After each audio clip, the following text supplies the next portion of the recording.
They come here with the sun every morning. No matter what the time, no matter what the temperature.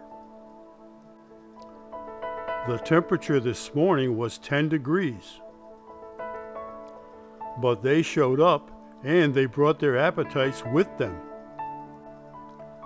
They provide us with so much entertainment, the least we can do is to feed them. So we keep our share of the bargain by filling the feeders every day. God only knows how they stay alive in these temperatures.